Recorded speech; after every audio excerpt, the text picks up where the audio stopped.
আমরা এইভাবে সমন্বিতভাবে কোঅর্ডিনেটেড ওয়েতে কাজ করার কারণেই যে কোনো বড় ধরনের দুর্যোগ বিপাক আমরা বাংলাদেশে মোকাবেলা করতে সক্ষম হই। আগামী 24 ঘন্টায় বন্যা পরিস্থিতি উন্নতি হবে এরকম আমাদের পূর্বাভাস রয়েছে। আমি তথ্য আকারে বলি, সেটা আবহাওয়া সংস্থার সময় তথ্য অনুযায়ী আগামী 24 ঘন্টায় দেশের উত্তর পূর্বাঞ্চল এবং তৎসংলগ্ন উজানে ভারী বৃষ্টিপাতের সম্ভাবনা নেই।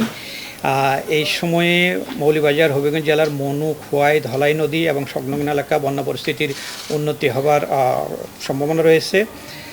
আর আবহাওয়ার তথ্য অনুযায়ী আগামী 24 ঘন্টায় দেশের দক্ষিণ পূর্বাঞ্চল এবং তৎসংলগ্ন উজানে ভারী বৃষ্টিপাতের সম্ভাবনা নেই। এই সময় এই অঞ্চলের ফেনী, কুমিল্লা, চট্টগ্রাম জেলাসমূহের মহুরী, ফেনী, গোমতী, হালদা এই নদীগুলোর বন্যা পরিস্থিতি উন্নতি হবে আশা করা যাচ্ছে। আমাদের ধরেন এই মুহূর্তে মাঠে কাজ করছে সেনাবাহিনী, নৌবাহিনী, coastguard, civil fire service, civil defence, তারপরে লোকাল যে কন্ট্রিবিউট এই সমস্ত নিয়ে কাজ করছে। মানে ক্রমান্বয়ে যারা যেখানে পারছে নিয়ে এসে কাজে এই সংখ্যাটা একদম স্ট্যাটিক নয়, এতে বাড়া কমা হচ্ছে। আবার অনেকেই যারা এসেছিলেন আশ্রয়ে, তারা যখন উন্নতি হচ্ছে তখন তারা অনেকে ফিরেও গিয়েছেন, এটাও বলেছেন আমাকে। সুস্বাদু বাদাম, তিল আর স্বাস্থ্যকর গ্লুকোজ সব মিলিয়ে প্রাণ পিনাট বার। স্মার্ট কিছু খাও। আমাদের ধরেন আসলে আমি কালকে কুমিল্লা ক্যান্টনমেন্টের জিএসসি, জেলা প্রশাসন তাদের সাথে কথা বলেছি। এটা ঠিক একজ্যাক্ট বলা যাবে না, তবে সেনাবাহিনীর তরফ থেকে তারা যেটা বলেছে তাদের নিজস্ব বোট, তারপরে হেলিকপ্টার, তারপরে নৌবাহিনী, কোস্টগার্ড তাদের বোট এবং যে ইয়েগুলো আছে এগুলো ব্যবহার করছে।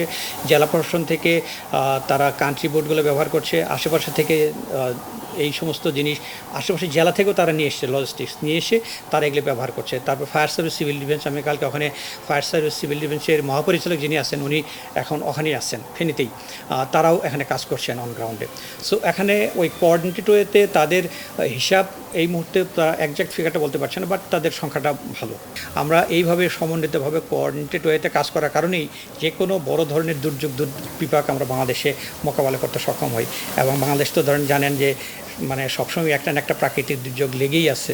তো এইভাবে একসাথে কাজ করার কারণেই এবং এটা খুবই ভালো আমি দেখেছি আর কি। আপনাদের সবাইকে ধন্যবাদ।